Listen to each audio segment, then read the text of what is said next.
अंबरनाथ नेहमीच शिवसेनेच्या मागे भक्कमपणे उभी राहिलेली आहे. अंबरनाथकर सगळ्या नागरिकांनी शिवसेनेवरती विश्वास दाखवला.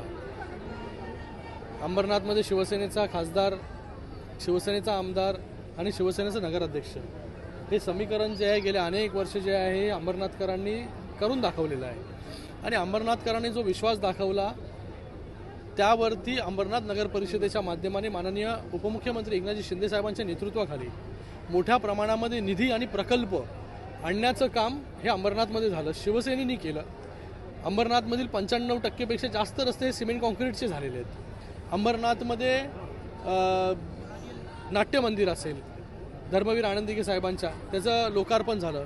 अंबरनाथमध्ये शिवमंदिराचं काम आपण पाहताय की जागतिक दर्जाचं शिवमंदिराचं सुशोभीकरणाचं काम 168 कोटीचं हे देखील अंबरनाथमध्ये सुरू आहे. अंबरनाथमध्ये चिखलोली स्टेशनचं काम हे देखील शिवसेनेनेच केलं. अंबरनाथमध्ये MIDC मधील रस्ते बघा हे देखील शिवसेनेने केलं. अंबरनाथमध्ये येणारा जो MIDCचा रस्ता आहे काटे ते अंबरनाथ तो देखील शिवसेनेने केला. अंबरनाथमध्ये मेट्रो जी चिखलोली स्टेशनपर्यंत येते ती देखील माननीय शिंदेसाहेब जेव्हा मुख्यमंत्री होते तेव्हा जो प्रकल्प जो आहे हा मंजूर झाला. आणि आज अंबरनाथमध्ये ईस्ट आणि वेस्ट दोन्हीकडे जे आहे ते मेट्रो येणार आहे. त्याचबरोबर अंबरनाथमध्ये अजून काय पाणी पुरवठा योजना आहे, 168 कोटीची पाणी पुरवठा 58 कोटीची पाणी पुरवठा योजना, त्याचं काम देखील चालू आहे. काही महिन्यांमध्ये हा प्रकल्प पूर्ण होईल आणि अंबरनाथकरांना कायमस्वरूपी जो आहे हा पाण्याचा प्रश्न नाहीसा होऊन जाईल. पाण्याचा चांगल्या प्रकारे सप्लाय जो हा अंबरनाथकरांना होईल.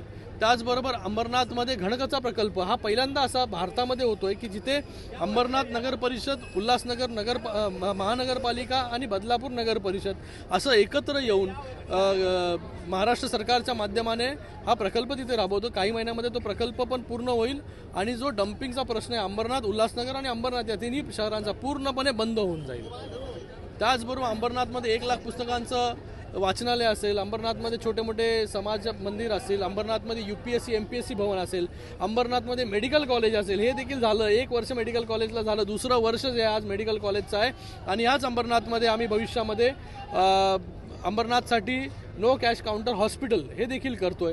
अंबरनाथ वेस्टमध्ये शूटिंग रेंज जसं झालं तसं इंडोर आउटडोर स्पोर्ट्स स्टेडियमचं काम चालू आहे. स्विमिंग पूलचं काम भविष्यामध्ये करू. आणि शिंदेसाहेबांनी जसं सांगितलं अंबरनाथमध्ये SRA आणि क्लस्टरच्या माध्यमाने जो झोपडपट्टीवासी आहे ह्याचा आणि त्याचबरोबर जो अनधिकृत इमारतींमध्ये राहतो त्याला स्वतःचं हक्काचं घर देण्याचं काम देखील जसं आम्ही मुंबईमध्ये करतो, ठाण्यामध्ये करतो, तसं अंबरनाथमध्ये करणार आहोत. एवढे सगळे प्रकल्प जे आहे ते झालेले आहेत. ते झालेले प्रकल्प आम्ही सांगायला आलो. आम्ही काय करणार आहोत ह्याच्यापेक्षा आम्ही काय केलेलं आहे आणि भविष्यामध्ये ह्याच गतीने जे आहे हे पुन्हा आम्ही चांगलं काम हे अंबरनाथकरांना करणार आहोत. म्हणून अंबरनाथकरांना मी विनंती करतो, जसं आपण खासदारकीला शिवसेनेचा खासदार निवडून दिला, आमदार शिवसेनेचा निवडून दिला आणि नगराध्यक्ष देखील आपण शिवसेनेचा निवडून द्या. कारण की नगराध्यक्ष मॅडम ज्या आहेत सौ मनीषाताई वाळेकर यांना नगराध्यक्ष पदाचा अनुभव देखील आहे. आणि हे सगळे जे प्रकल्प मी सांगितले हे त्यांच्या कारकिर्दीमध्ये जास्त प्रकल्प जे आहेत हे झालेले आहेत. आज कोणीही विरोधकही बोलू शकत नाही, कोणीही बोलू शकत नाही की अंबरनाथमध्ये प्रकल्प झाले नाही. तर अंबरनाथमध्ये जी कामं केली त्याच्या भरोशावरती आम्ही लोकांच्या समोर जातो आणि लोकांचा देखील विश्वास हा शिवसेनेवरती आहे. शिवसेनेला भरभरून मतदान जे आहे लोक येणाऱ्या 20 तारखेला करतील आणि रेकॉर्ड मतांनी अंबरनाथ नगर परिषदेच्या नगराध्यक्ष